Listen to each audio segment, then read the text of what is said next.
He is my joy. Absolutely. He's my Bless joy. you. Thank you so much for sharing that. So, but you see how that I could tell that has stuck out in your life. The way that you said it, it's been sticking out in your life. So you have to release yourself from that limitation. Right? Okay, so let's do yours really. I want to take one more. Let's read yours. Yes. Val, you want? I can't see the read. Okay. Oh, okay, thank you. For hers is,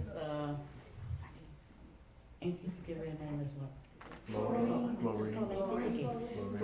Florine is caring, she's a helper, she's giving, she's loving, and she's understanding. So those things, those characteristics of God flows through you. That's the lens that you live life through that, right? Is there anybody else who has some where there was like you listed some positive and some negative things on there? Okay. I'm about to make myself sound horrible. This is good. This is so powerful. Tim is funny, considerate, inconsistent, young, immature, loving, a son, a leader, outspoken, unsure. So look, that's so powerful. I want you to read that as God is. The same one. Read yours. Read it. It really spins your mindset. God is funny, considerate, inconsistent, young, immature, loving, a son, a leader, outspoken, and unsure. Right.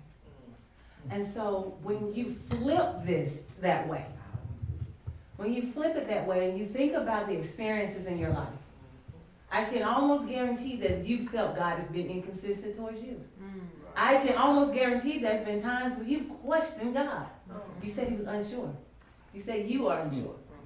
The lens in which you see yourself is also the lens, that same limiter for your experience with God.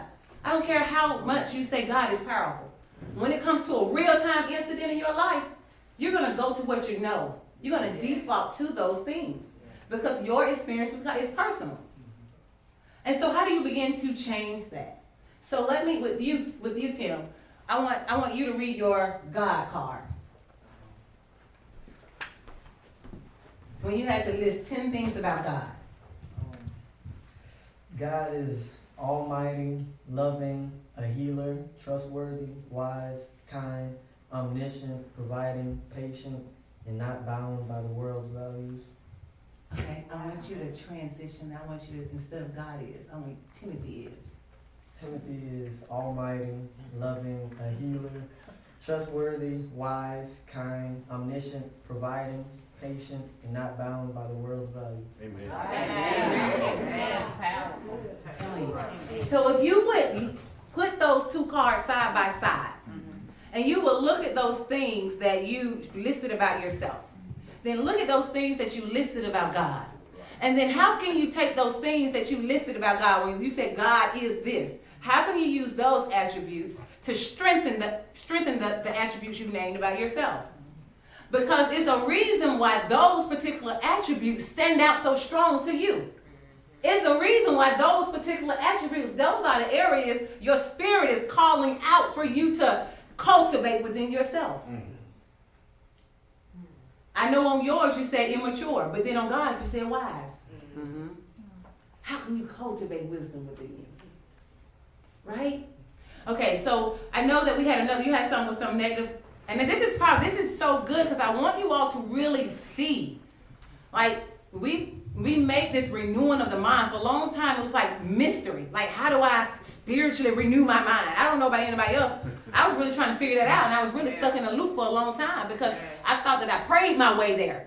I thought that I fasted my way there. But there is a natural work that you have to do. And it's a work that only you can do from the inside out. You gotta, if you feel like you're inconsistent, let me tighten my schedule up. Right. Let me check myself the next time I feel like I want to be inconsistent. I'm gonna resist being inconsistent, and I'm gonna cause myself, I'm gonna take authority over myself and say, we are becoming consistent.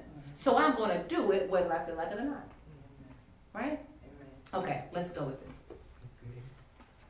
Christopher is strong, protective, Christ bearer, ignorant. Yeah. Walks things his way, lovable, toss negative under his breath. Treats and loves you like family, helps you, his bullies. Okay? So look, so with that, God is, God is. and I know, yeah, Holiness, Of the same list. Yeah, you're good. holiness, peace, righteousness, joy, happiness, on time, never late, always answers, protective, always healing. so guess what? If you look at that thing, look, this is so powerful, y'all. When he read on his list, he said, God hates bullies. Did y'all hear that? And then did y'all hear that list of things that he said that God is? Can you see all those attributes in someone who advocates for someone who's being picked on? Yeah. You become that thing that you despise, what you do, that thing that you hate. People also, like one of the ways I found my purpose is by paying attention to the things that I dislike, the things that piss me off. I hated to see people mistreated. I hated to see people not feel beautiful. And so I paid attention to the things that pissed me off, and you can see that who God is to him, those are the areas that I can guarantee that he's stronger in. He's compassionate. He's become a protector because he knows what it's like to not feel protected. Wow. He knows what it's like to be picked on. Can y'all see this? And so what he also says in there, and this we'll go on to the next. Let me do one more. I want to feel like we need to do one more right here. Let's do one more. Let's do that. Right. Is this powerful for anybody just to see how this works? Very. Amen. Valerie is giving, a good friend, caring, dedicated, a good listener, stubborn, sarcastic, controlling, empathetic, hurt. Yeah.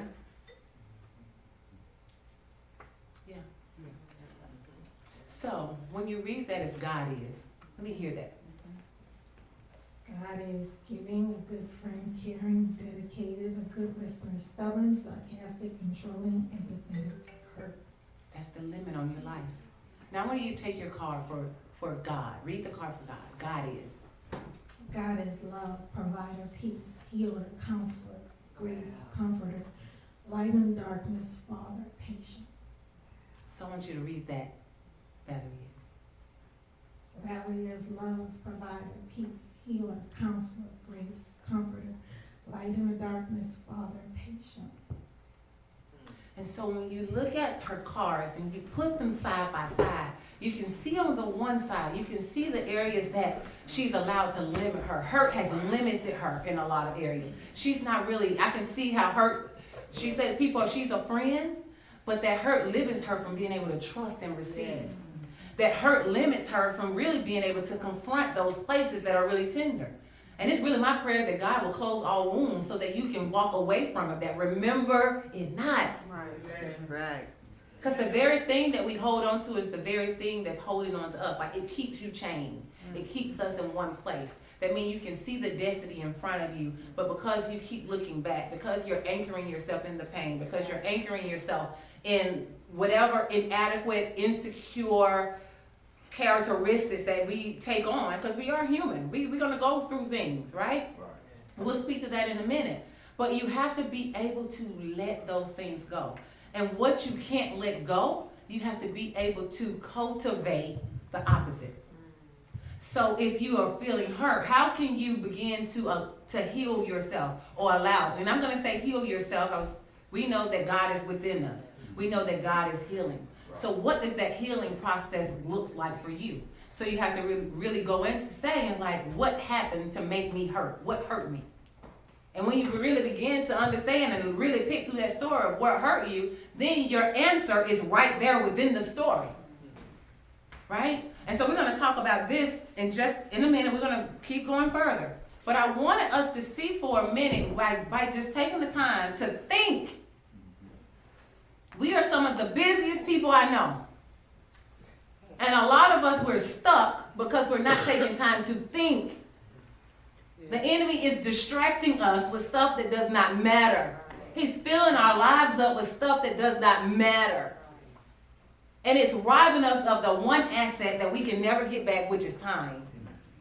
Time is winding down for us. Every day, every second is winding down. We do not know when that time will come, but with the time we do have, how do we cultivate? How do we become stronger ambassadors for God? How do we allow our lives to be lived in such a way that we fulfill our purpose in the here and the now? How do we live a life? How do we walk in a way where we have more peace and more happiness and more fulfillment? How do we align our lives with what that card says about God? Right? Because this is ultimately what we want. Yes, it rains on the just and the unjust. So life is going to happen. It's going to do its job.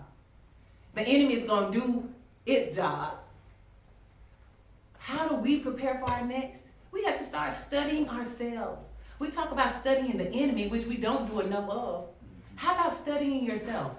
Because the scripture says that we are pulled away by our own evil desires. We are ensnared by our own evil desires. So thinking is critical because that's how you're going to learn you. And the problem most of us have, the reason we keep repeating the same patterns, because we haven't sat down with ourselves. We haven't sat down to really pay attention to what we're thinking and what we're doing. But if we really just think about it, it's like, oh, that's a pattern for me. I got a pattern. That's a pattern. I see why I keep getting the same results in my life. So we have to unbusy ourselves and we have to think about what's really going on. Why are we showing up the way that we show up? Why do I feel this way when I'm in certain places? Why do I feel this way when I'm around certain people? And so this exercise, if you look at your card, if you have those negative, if you have that card and you have some negative characteristics or attributes that describe you, then your question, your work, what I call inner work, your work is, what can I do to strengthen this area? What can I do to shift this? What can I do to transform this to the opposite? Okay. And so we're going to talk, let's take it a little bit further. Bishop said earlier that we all have a gift.